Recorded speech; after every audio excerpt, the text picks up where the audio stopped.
ঐতিহাসিক বলিয়া গোসাঁই থানৰ যি পবিত্ৰ আজি দৌল উৎসৱ, এই দৌল উৎসৱৰ প্ৰথম ৰাতিপুৱাৰ ভাগৰ কাৰ্যসূচী পৰিৱেশ নিকাকৰণ, তাৰপিছতে ধৰ্ম ধ্বজা উত্তোলন, বন্তি প্ৰজ্বলন, বৃক্ষৰোপণ, তাৰপিছত আয়তীৰ যি পানী তোলা কাৰ্যসূচী ইতিমধ্যে আৰম্ভ হৈছে।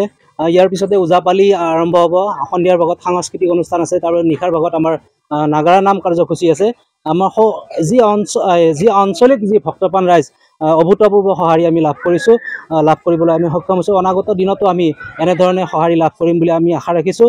আৰু যি আমাৰ এই অনুষ্ঠান ভাগৰ যি মাহাত্ম্যৰ তত্ত্ব আচলতে আচৰিত, অপৰিসীম, আৰু যিসকলে বুজি পায় বা জানে তেখেতসকলে আমাৰ দেখা পাইছে আপোনালোকে যে লোকে লোকাৰণ্য হৈ পৰিছে মন্দিৰৰ যি চৌদিশ।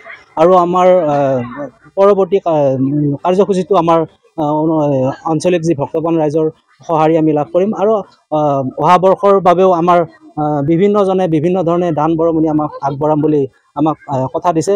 গতিকে প্ৰতিজনলৈ আমি আমাৰ সমিতিৰ তৰফৰ পৰা আন্তৰিক শুভেচ্ছা জ্ঞাপন কৰিছোঁ। আৰু প্ৰতিটো কাৰ্যসূচীতে আঞ্চলিক ভক্তপ্ৰাণ ৰাইজৰ সহায় সহযোগিতা লাভ কৰিম বুলি আমি আশা ৰাখিছোঁ।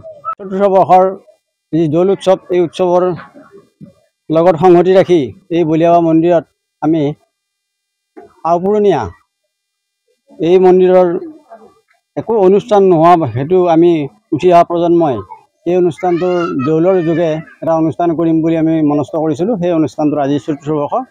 আৰু ইয়াত সমূহ ৰাইজৰ, এই অঞ্চলৰ যিমানখিনি মানুহে জানে সেইখিনি মানুহৰ এই মন্দিৰটোৰ প্ৰতি আস্থা আছে।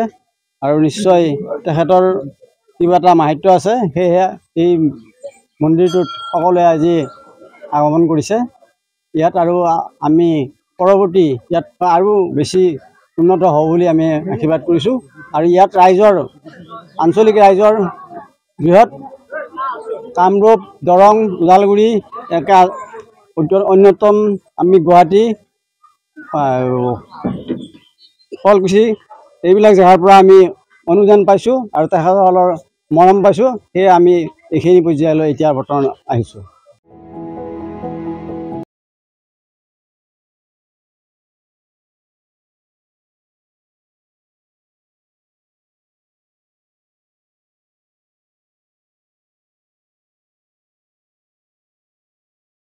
Join BSc Nursing and GNM at St. Martha Institute of Nursing, Guwahati under SM Group of Institutions.